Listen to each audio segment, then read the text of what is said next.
శుక్రవారం నాడు భద్రాచలం రవాణా శాఖ యూనిట్ కార్యాలయంలో జాతీయ రోడ్డు భద్రతా మాసోత్సవాల సందర్భంగా motor vehicles inspector Venkata Pullaiah, assistant motor vehicles inspector B Rajasekhar Reddy మరియు సిబ్బంది కార్యాలయంకు వచ్చిన వారి హెల్మెట్లకు "నన్ను ధరించి నిన్ను రక్షిస్తా" అని నినాదం గల రేడియం స్టిక్కర్లను అంటించి హెల్మెట్ ప్రాధాన్యతను వివరించారు.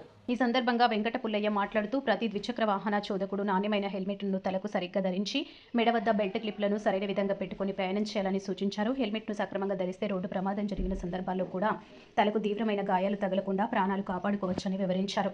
మనం జీవించి ఉంటేనే మన కుటుంబానికి మనం రక్షణగా నిలబడగలుగుతామని, అందువల్ల హెల్మెట్ ధారణ ఒక అలవాటుగా మార్చుకోవాల్సిన బాధ్యత ప్రతి ఒక్క పౌరుడిపై ఉందని తెలిపారు. అలాగే మన కుటుంబ సభ్యులు, బంధువులు, స్నేహితులకు కూడా హెల్మెట్ ప్రాధాన్యతను వివరించి వారిని ఈ అలవాటుకు ప్రోత్సహించాలని కోరారు. తల మీదే రక్షణ మీదే హెల్మెట్ ధారణ ప్రాణరక్షణ అనే సత్యాన్ని ప్రతి ఒక్కరూ ఎప్పటికీ మర్చిపోవద్దని సందర్భంగా స్పష్టం చేశారు.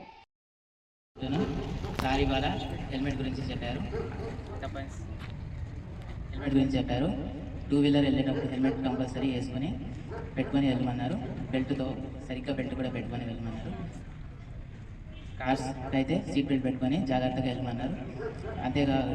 దాంతోపాటు మనమే కాకుండా మన తోటి వాళ్ళందరినీ కూడా హెల్మెట్ పెట్టుకొని వెళ్ళమన్నారు.